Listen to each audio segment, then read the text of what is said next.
Hey, Um, Bob. hey, how would you assess KJ's season so far? I think he's improved quite a bit. You know, he's a better runner than what I thought he would be. He's an accurate thrower. I think he's had a good season to this point. And his running, I've heard different people bring up Cam Newton. That's a pretty good guy to have to Uh, be mentioned with. Well, what have you thought about his run? How physical he is? Those DBs, I imagine, don't seem to want to tackle him. yeah, he's an aggressive, I guess what you'd call an aggressive runner. He wants to run over people, which is a little scary at your quarterback position. But, um, I like his demeanor. I like how he's running the football team. Um, and I like him running the football. I think it puts different pressure on defenses when you have a running quarterback. I've said that. That's part of the reason why I wanted to hire Kendall Browse. But um, yeah, I've been really pleased with him, Bob. Thanks. Stream 85 plus channels and save up to $500.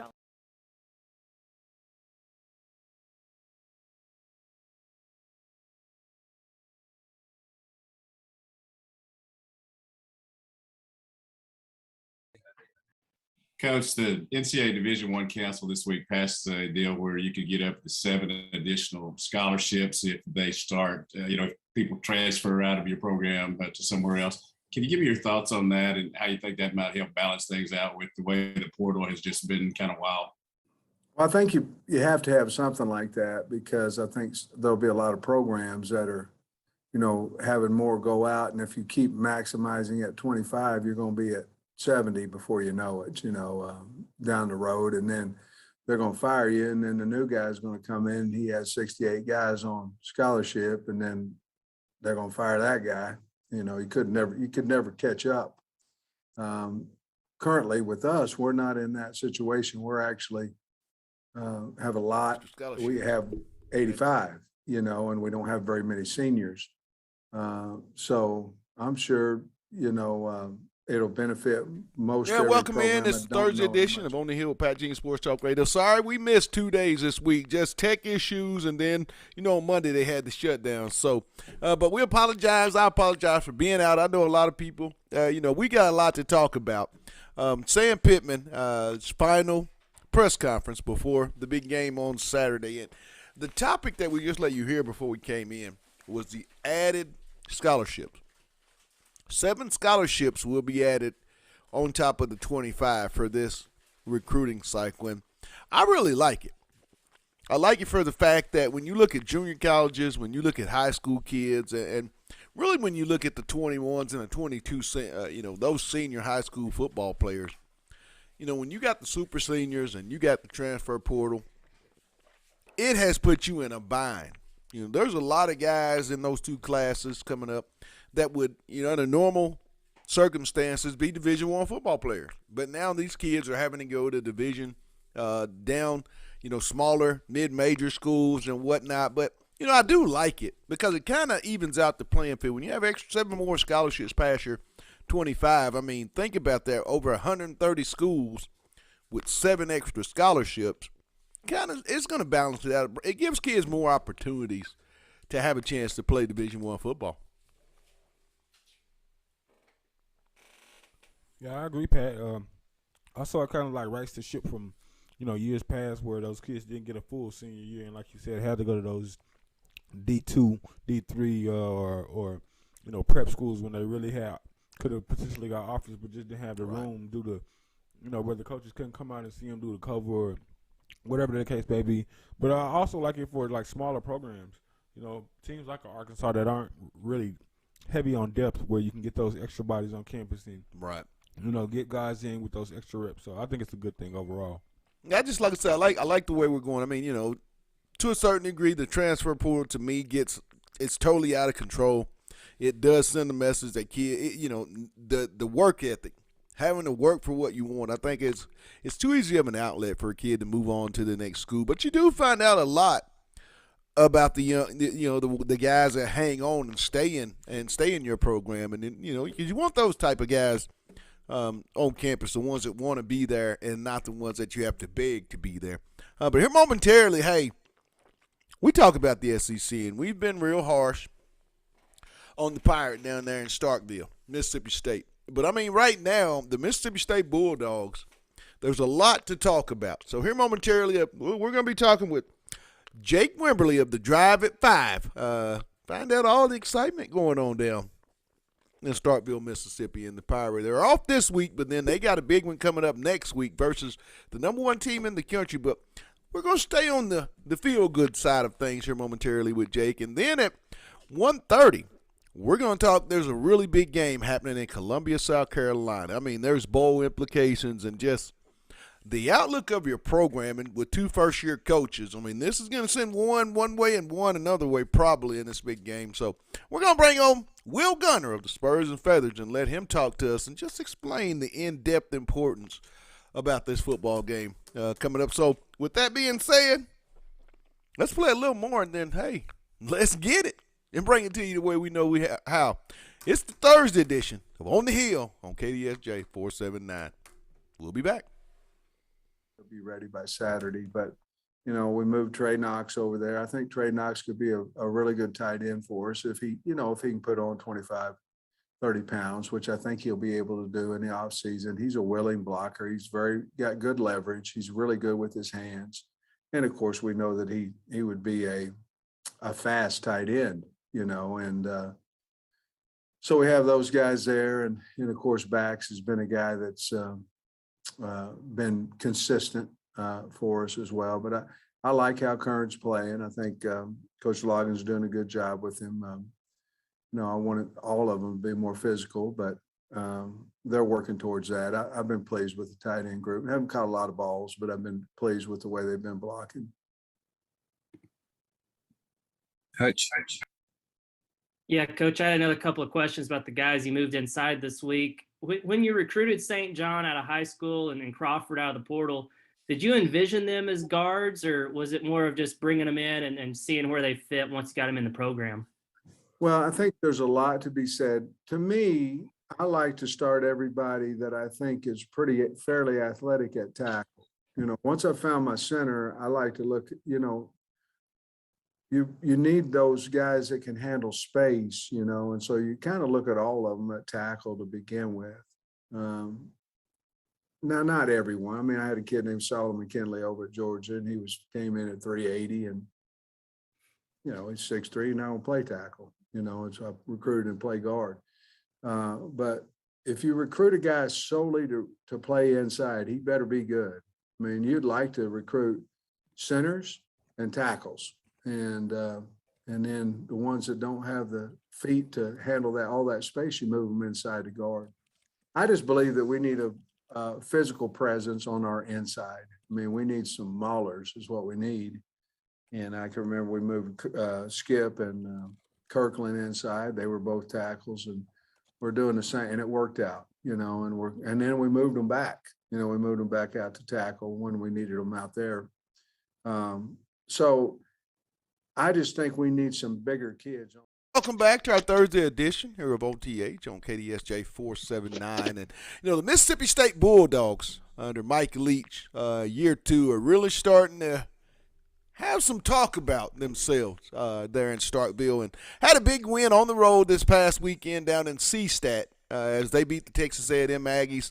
And we want to talk about that and many, many more. They're off this week. They got a big one next week. So let's talk about the feel-good side with our friend of the Drive at 5, Jake Wimberly. What's up, my man?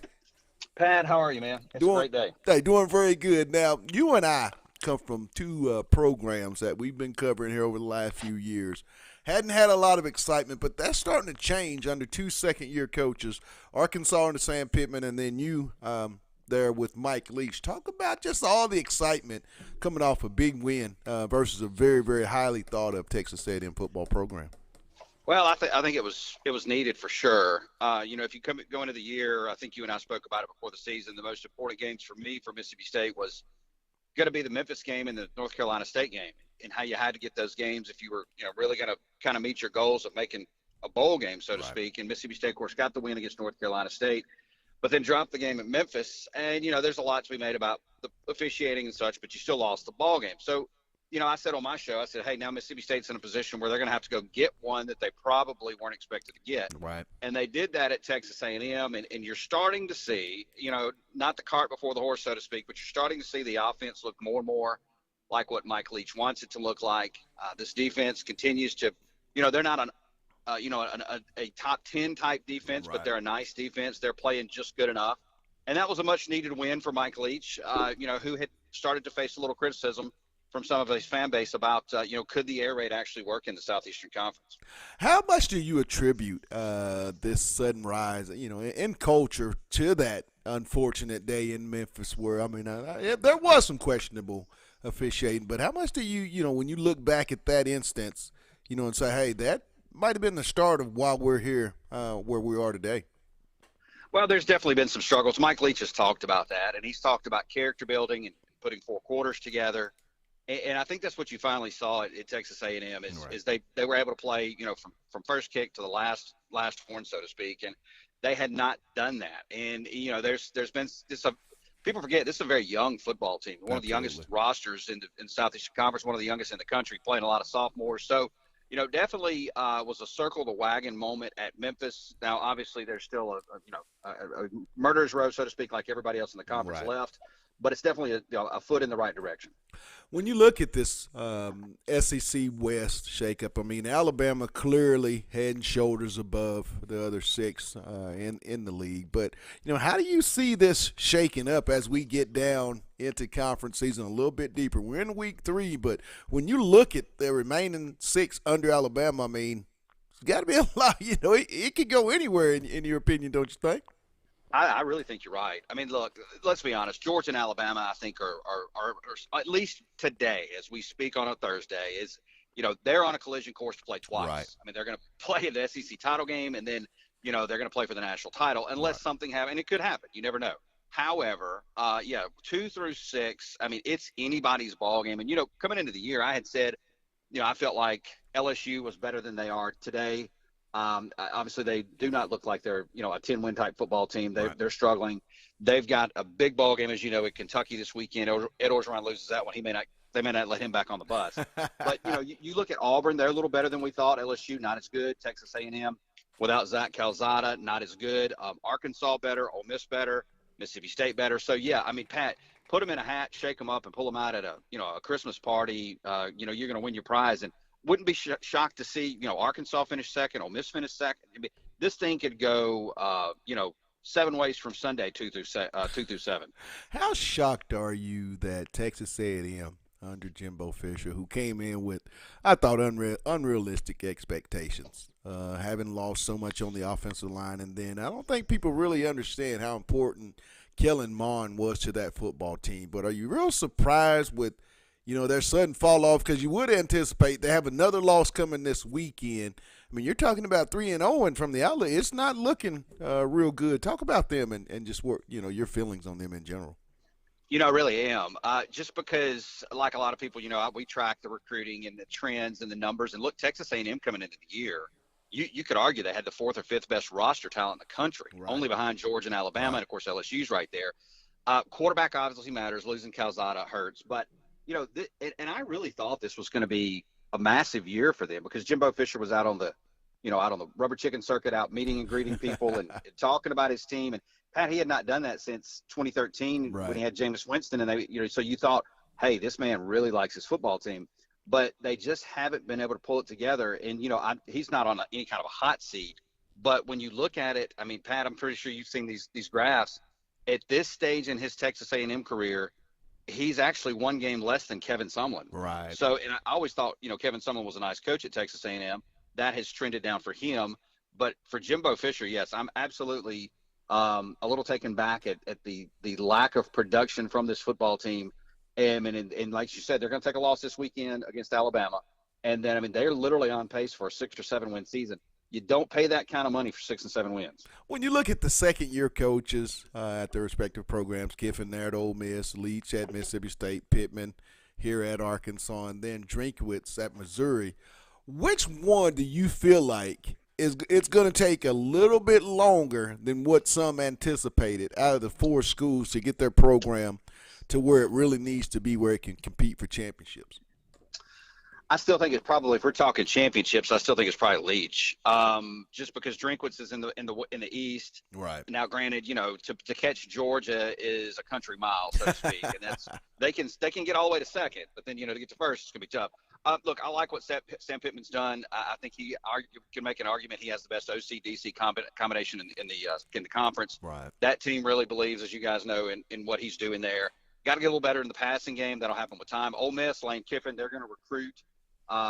They're a top 25 recruiter. They're going to, Kiffin's going to push that thing into the high teens, and I would expect them to continue to climb. For Mississippi State and Mike Leach, though, Will Rogers is a really good quarterback. I don't know what that looks like next year or the year after. And, Leach still has some, he's still got, I think, the most hurdles to jump because, they're going to be just behind the curve, defensively as far as talent's concerned over the next couple of years. And then offensively, they've got some really nice skill players. They've got to continue to build that. So I'd say, longest to run a championship, it's got to be Leach, I would think. But he's not that far behind the other 3. I'm gonna ask you a real tough question. Give me your number 2 team when this, as if you look at the schedule for the remaining 6 in the West, who finishes second in the West, who finishes third. I mean, break that down for me because I think Arkansas Ole Miss has the inside track. I'm not saying that because I'm from Arkansas, but I just feel like when you look at the 2 teams out of the 6, I think those 2 teams have more of a offensive, defensive side. But, Mississippi State's that outside team. I mean, who do you think finishes second, third, and how this thing's going to shape up behind Alabama? Well, if we take Alabama off the page as number 1 or put them in the 1 spot, let's process of elimination this thing. LSU is trending way down. I don't think that they have a shot to do that. They've got bigger problems than we know. Right. Also, when you look at, so take them off the page. If you look at Auburn, their schedule is just brutal. They still have to play all the Western teams. They play Georgia this weekend. Right. Bo Nix made some amazing plays. I still think that they're off the page. They're not going to finish second. Mississippi State, the same thing. So it does, I think, come down to, and Texas A&M's not either. They just don't have the offense to go with it. So I do think Arkansas and Ole Miss, the winner of this game this weekend at Oxford, I think has the inside track to number 2. And then I would say the loser probably has the inside track to number 3, just based on the sample size that we're seeing. I really like Ole Miss and Arkansas, and I think it's going to be a great football game in Oxford this weekend. Hey, my man, as always, thanks for coming on. We love to talk. I do yours, you do mine. But, hey, for now, thanks for taking time out on OTH, Jake. Anytime. Talk to you soon, Pat. Appreciate it. That was Jake Wimberly, covers Mississippi State. He's up the drive at 5. I mean, it is. I mean, when you look at it, Demetrius, think about this. Arkansas or Ole Miss, the winner of this game on Saturday has the inside track to the number 2 seed in the SEC West. Who would have thought that 2 years ago, or even 3 years ago, when you looked at the trajectory of how A&M and LSU and even Auburn under Gus Malzahn? I mean, who would have thought that we'd be sitting here thinking on this Saturday, October 9th, that the winner of the Ole Miss-Arkansas game would have the inside spot to finish second in this league? Man, that's crazy. What a time to be a Razorback. I think it's not shocking just due to what's been going on with Dave Van Horn, guys with Eric Musselman. And I think it just really motivates people to get out there. It screams what I was saying, kind of that parity. Oh, absolutely. Hitting in this league. And now you just can't pull out that piece of paper and say, hey, this is the winner. Back in the day, you could look at a LSU versus Mississippi State and say, hey, you go down there to Death Valley, you're not going to beat LSU. Right. But now it's not like that. You can't just go off to the names. And we saw that earlier this year, even when Arkansas played Texas. It's no longer you were able to go off the past history and wins of your university. Now you're starting to see new teams and universities step up and kind of catch on to the progression of football. Tyrone and Fayetteville asked, what is Arkansas offense going to do after Georgia destroyed our confidence to get it back and get up for this game Saturday? Okay, good question. I'll start with that. I'll say establish the run game. Well, I'm all about finding an identity, and they have to get back to what I think is the true blue blood of their team, and that's their offensive line and that run game. They're going to have to get those guys in the end zone and get that confidence built back in their offensive line, because I think that's the key to what's stagnant on the offense. You Right. know, I don't necessarily think it's the receivers. I don't necessarily think it's KJ, but just the continuity between the guys up front. I think they just have to, be disciplined, not give up the big play. This team defensively in the country is ranked second in pass defense. That's pretty impressive. They got, a veteran group, and then also, too, I think they got to go back to being who they've been the previous 4 games. Georgia on both the offensive and defensive lines, let's face it, those are NFL guys. It's so ironic. Out of the 6 guys on the offensive line that Georgia rotate, Sam Pittman had his hand in each and every one of them.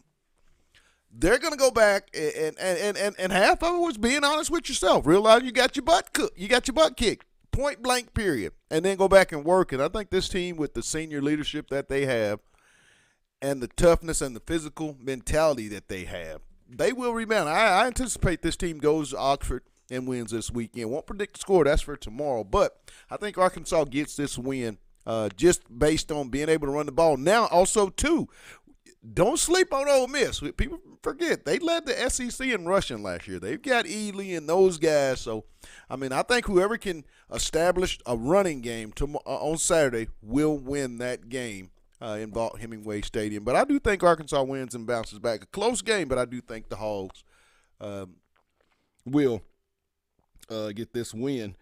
Brandon Folkerts, well, besides the field goal, but having scored since second quarter of A&M game concerns me. It shouldn't. You have to also go into the fact that in that second half, KJ went down with a knee injury. Malik came in and was able to steady the ship. Now, they didn't call a lot of pass plays. He was able to go down there and get that very important 3 points to put Arkansas up 10. But I wouldn't be too concerned because what you did see, Arkansas ran the football, and they played really, really solid defense. It's and look at Malik, at Georgia this past weekend. There was some passes that really made you feel good if you're Kendall Browse and Coach Sam Pittman as a coaching staff that this young man will be ready. Also, to think that when you go into an environment, 92,000 people, it's going to help you because there won't be 92,000 in Vaught-Hemingway. There'll be about 60, but Arkansas, if they'll take the experience that they had last weekend, they will definitely, I feel like, use it to their advantage and be very victorious in this ball game. But, hey, we're going to take a real quick break, and then when we get done, hold on, Vernon Johnson. They have a balanced team on offense. Be a run-pass team. Keep your defense off the field as much as possible. Yep, the best defense is a good offense. That's, and then the defense, they have to get off the field on third down. Matt Corral is going to be an issue. They have some receivers, too, as well. So, it's going to be a chess match. And I'm really excited to see this game play out 11 o'clock on Saturday morning at Vaught-Hemingway in Oxford. But, hey, let's take a real quick break, and then when we come back, Will Gunner of the Spurs and Feathers. He's up next. It's on the Hill, and it's your Thursday edition on KDSJ 479.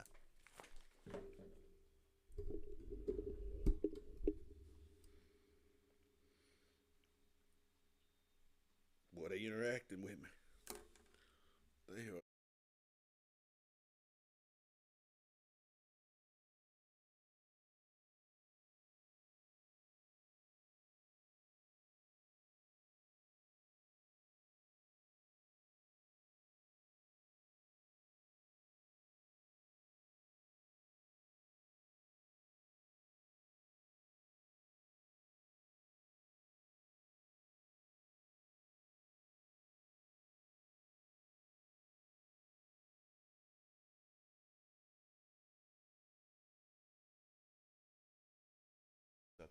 And welcome back to the Thursday edition of On the Hill with Pat Jenkins Sports Talk Radio here on KDSJ 479. And real quick, give a shout out to the people that make this possible, our sponsors.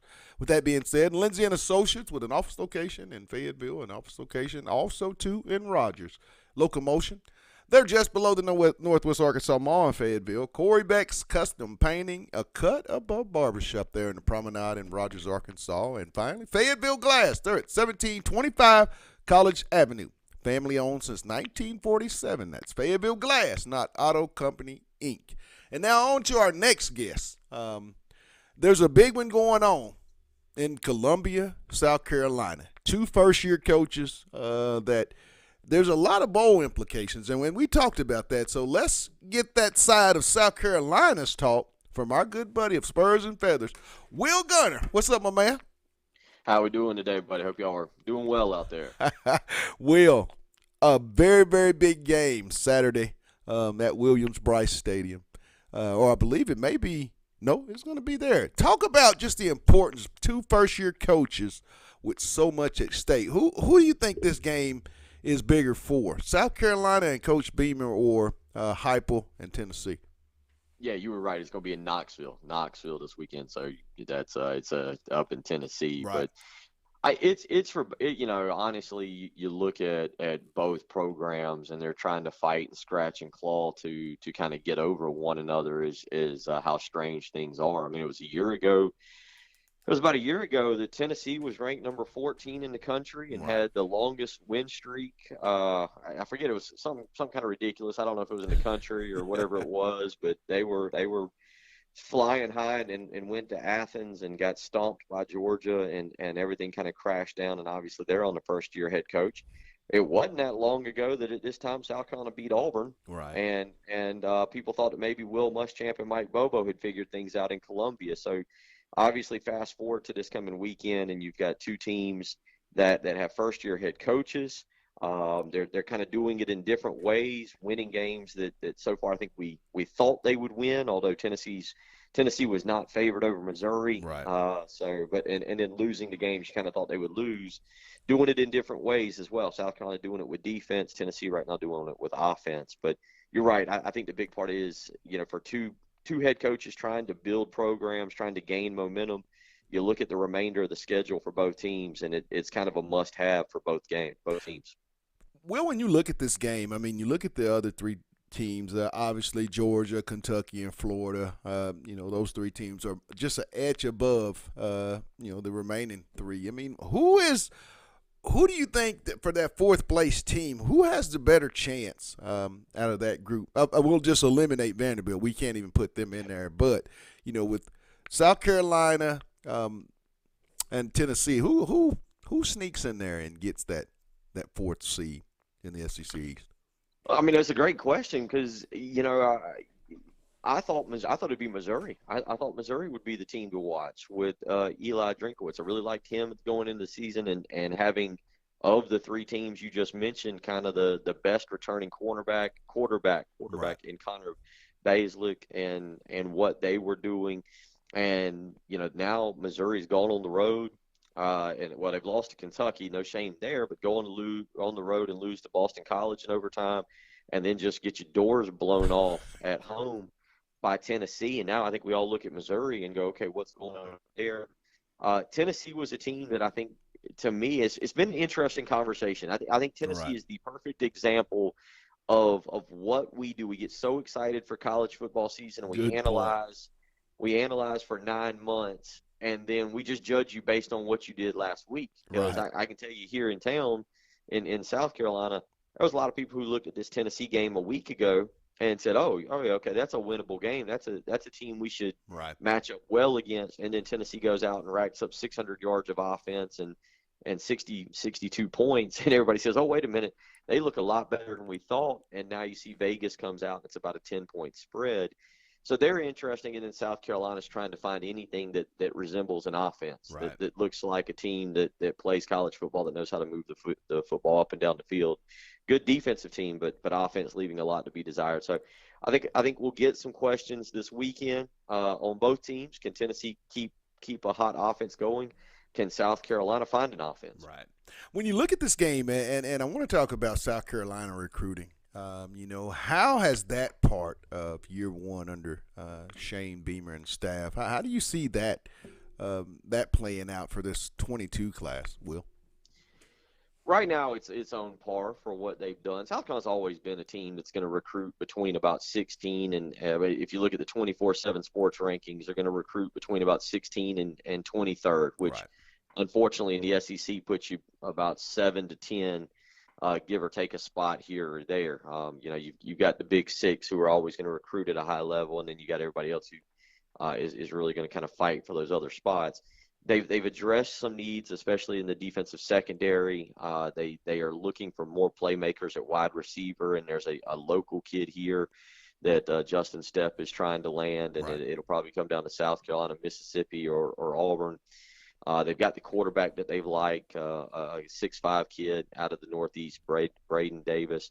But certainly, I think what your question entails is a much longer segment because of the most recent ruling now, where you can, for every kid who transfers out of your program, up to 7, you can get that spot back. So now, theoretically, you could have 32 scholarships to give out in some way, shape, or form. And South Carolina, I think, is gonna have to be like Arkansas. You got to be creative. Arkansas went out and hit the transfer portal in the offseason, and certainly it's paid dividends for them in certain areas. Good point. You're gonna have to fill with freshmen that you think you can develop, but you're gonna have to save spots for the transfer portal and guys that you think can come in with college experience and make an immediate impact. And obviously, it remains to be seen exactly what will be out there when we get to January or February that you might be able to fill your class with the transfer portal.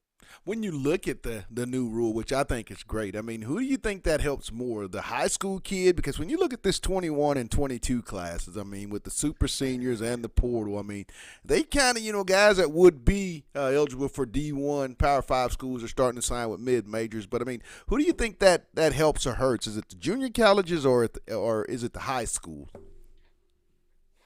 Well, it depends. It depends on, when you talk about the high school, it depends on what level, because, I still have a lot of contacts in the business from when I did scouting with ESPN and with 24/7 Sports. And, there's a lot of people who believe if you talk about mid-majors and you just talk about Arkansas State, who tonight will play Coastal Carolina, South Florida is a school that I know has been mentioned in this.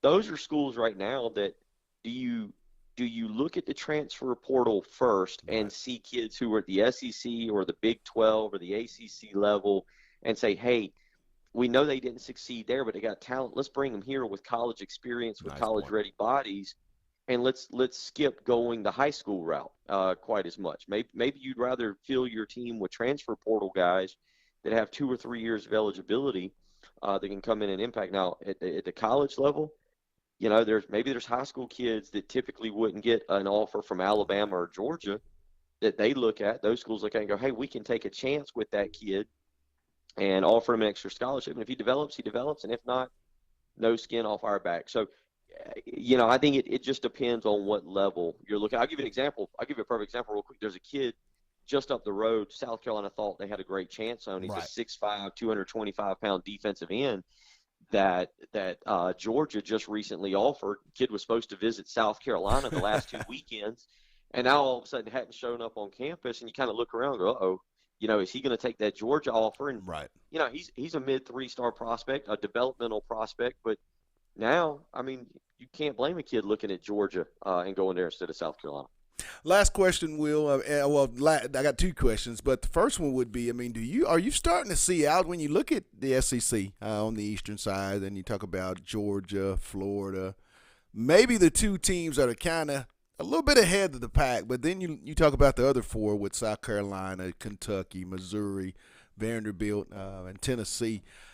Do you see parity? Because we've talked about this several times over the last few years on this show. But are you starting to see more balance in this conference when you get past, say, a Georgia, Alabama, Kentucky, or I should say Florida? Those teams, are you starting to see everybody else in the pack start to mix and mingle and make it a very, very tough SEC going forward? Well, I think with Kentucky, what you see is what stability does for a program that maybe doesn't have the resources and the recruiting advantage of the Floridas or the Alabamas or the Georgias or the Texas A&Ms. Arkansas is a good example there. You use Sam Pittman, and you just say, hey, there's going to be ups. We're obviously up right now. There could be some downs, but stability is key. And that quite honestly is why I think you see Kentucky beating a Florida, having no problem beating a South Carolina, beating a Missouri. There's stability there with Mark Stoops. I think his overall record going into this year after 10 years was 49 and 50, something like that. It was not above 500. His SEC record was almost, he's got almost as double the amount of losses as he's got wins. But there's stability there. Look, you guys out west, you see what could be coming down the line at LSU and Texas A&M right now, and some very disgruntled fan bases. You get coaches in there that can win. Look, it'll change the perception, but right now, stability in this conference is vital, and having a coach that's been there and his system and has built relationships where they can recruit. Last question. I know the big one's coming up Saturday. Who gets this game in your opinion, Will, in Neyland Stadium?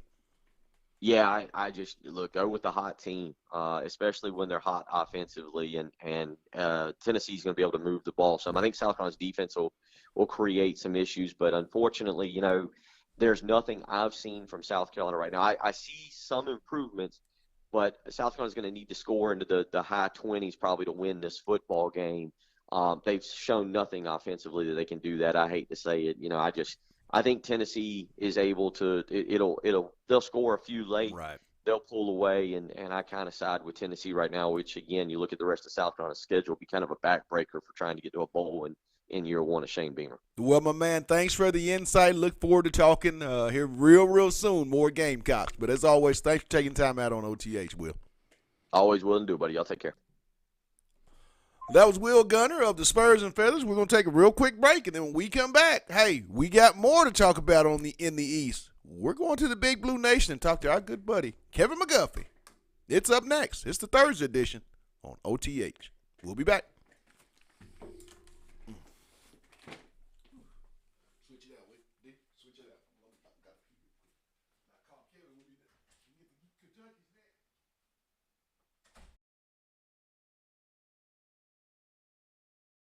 Coach, there's a pretty intriguing set of receivers on both sides of this game Saturday. I'm curious for your thoughts on Ole Miss's receivers and maybe what makes them tough to prep for. I really like Drummond. I mean, I like Levin. I mean, I think he's got a whole lot of talent. Sanders as well, 13.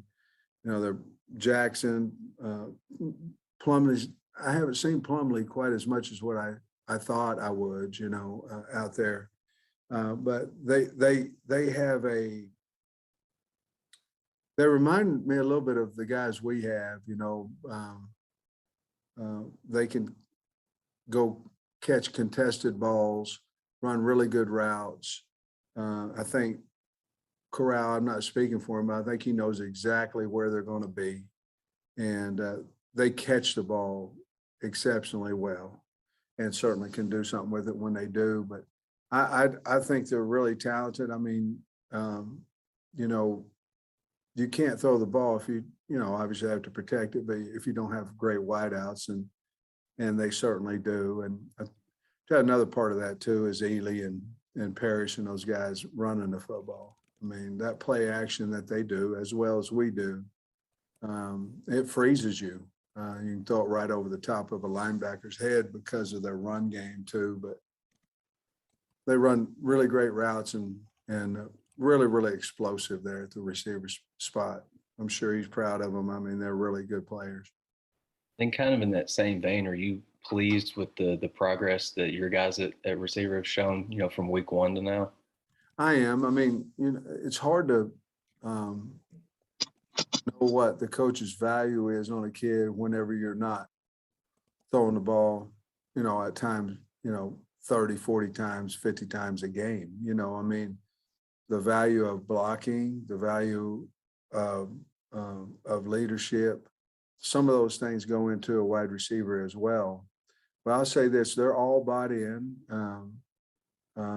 They all can catch the ball. They all can get open.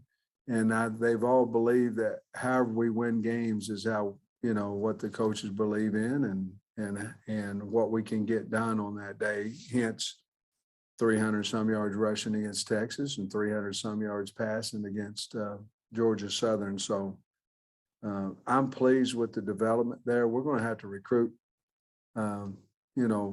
quite a few wideouts because we're depleted there a little bit number wise. And that may be a position that we would, look for a JC or a portal guy as well in the future. You ever wondered what actors and actresses do when they have to get in shape really fast for a movie? Because I can promise you, it's not the same diet that you're following and the same training plan that you try. Why? Because what they do is take a catered approach. I don't even weigh 210 pounds. You've lost me. That's insane. I saw results the first week. So far, 41 pounds. So you lost 53 pounds in 90 days. The truth is that Hollywood's elite actors can get ripped while adding 12, 15, even 20 pounds of muscle in just a And welcome back. It's our Thursday edition of On the Hill. Find me in Kentucky. Of On the Hill with Pat Jenkins Sports Talk Radio. And let's continue on with the SEC. Hey, it's a big blue nation. They got the big blue wall, and there's a lot of big blue talk going on in the SEC. And let's talk about it with our good buddy of the big blue nation himself, Kevin McGuffey. What's up, my man? Hey, Pat, how are you doing? It's great to talk to you again, as always. And as you said, there's a lot of excitement up this way right now, especially after last week. Finally, beat Florida at home for the first time in 35 years, and hopefully we're gonna keep it going this weekend. $250,000 worth of fine, but I'm pretty sure it was worth every dollar. I'm of the belief, and I've been a real big proponent heading into the season about this Kentucky football team. Felt like they had, if not the best offensive line, one of the top 2 or 3 in the league heading into the 21 season. With that being said, are you surprised that they're where they're at this season? Because, like I said, I thought this year would be one of those years, hey, that Kentucky would, do what they're doing. Where are you at with that, Kevin? You know what? I'm right there with you. I think you and I talked about this back in the summer, that we kind of up here, everybody was kind of getting that feeling that if everything felt right, it could be kind of like 2018, right? And how that season went, and we're kind of seeing that right now. The things have fallen, as everybody's hoped, and then now got over that hump. Finally beat Florida, and as you said, the big, got the big blue wall leading the way. Chris Rodriguez, and of course, Wan'Dale Robinson has just been everything that Kentucky fans would have hoped for, right? Hoped that he was going to be, and more. And Saturday it's first time they got a chance to go start a season 6-0 for the first time since 1950. So that's when going in the way back machine when Bear Bryant was still here. So, but yeah, no, I think everything is just kind of fallen, so far kind of fallen into place, and hopefully. I said they can. I think they can win on Saturday. I think they will win on Saturday, and then they'll set up that huge game against Georgia next week. Right. Basically, playing for the SEC East. When you look at this, Kevin, I mean, it's one of the more intriguing 5-0 teams that when you look at on paper. Defensively, I mean, they're not the type of team that will go out and create a lot of turnovers. I mean, ironically, they're one of the teams in the conference that they don't get a lot of turnovers, but they just find a way to win games. I mean. Talk about is it the stability there at Kentucky? Because like I said, they're winning. They're just putting things together and winning games. Any means necessary. Oh, you're right. It's and it's interesting because last year Kentucky is one of the best teams in the country as far as causing turnovers, and this year it's been the complete opposite. In fact, I think the story preview I'm doing for Last Word on College Football that'll be, I think, posted later today.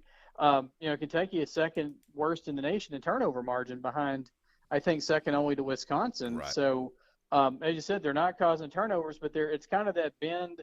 Use the old coach speak, kind of that bend but don't break. Right. You think about, go back to that Chattanooga game. They, let's face it, they totally overlooked that team, and it almost got them. You had Tyrell Asian had that pick six that clinched the game. Then. Right. Against South Carolina was able to move the ball, but they never, except for one time, they couldn't get in the end zone. And it was the same with Florida. Florida had, I think, 375 total yards to Kentucky's 220 something. Right. But then you had the blocked field goal that led to the touchdown, and then you had that stop on that final drive with Jacquez Jones Right. batting down that pass. So, but yeah, they're just, it literally, like I said, coach speak, kind of that bend but don't break. Kind of thing, and they'll have to do that, again on Saturday. LSU's got one of the better, Max Johnson and Keyshawn Butte, one of the best wide receiver, quarterback combos. Right. I think in the league. They're struggling to run the ball, but I think Kentucky's, Kentucky's secondary will be up for the task on Saturday. With Kentucky going into LSU this weekend, or is it at? I believe it's on the road.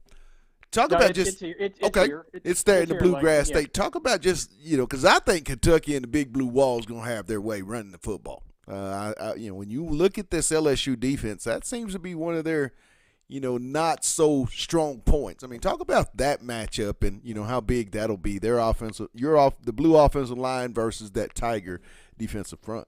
Right. Now you're right. You got Kennard and a little interesting thing. Dare Rosenthal, transferred from LSU to Kentucky and now faces his former team on Saturday. Now, like I said, I look for Rodriguez to have a big game.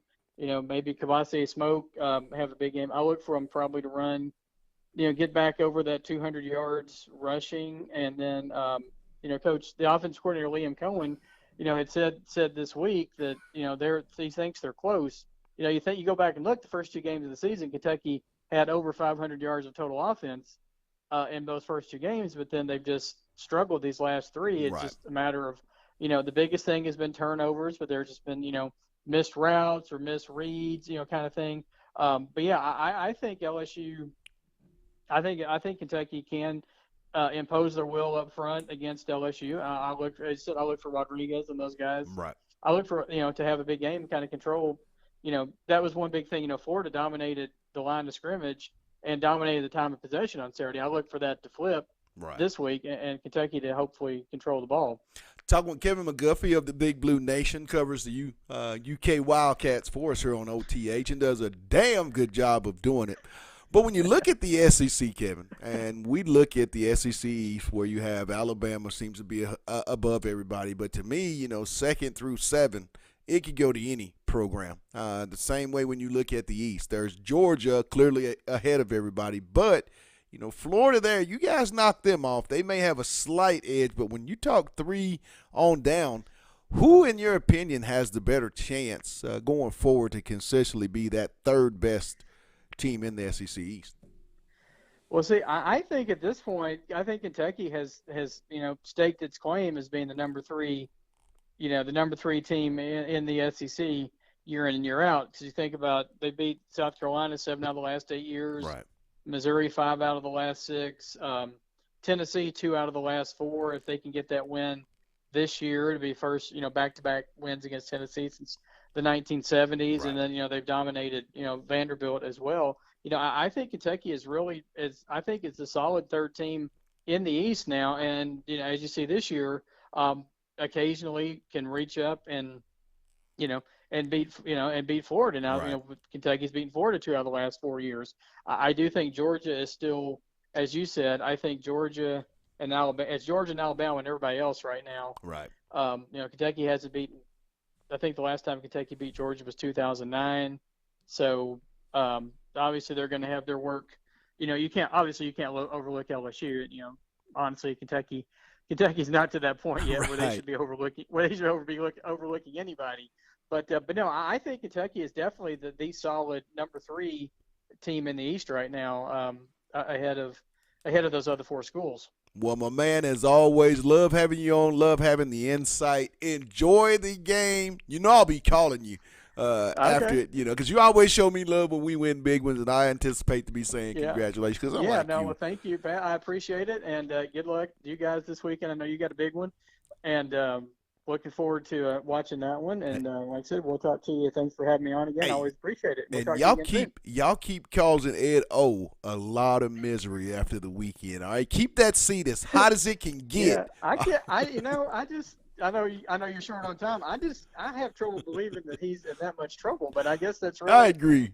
But LSU fans are unrealistic. I mean, that's true. They still living on the 2 year when they won the national championship. They hadn't stopped. They still on that hangover. That's what it's taking. That's true. You're probably exactly right on that one. Well, hey, my man, have a blessed day, and as always, again, Kevin, thanks for taking time out.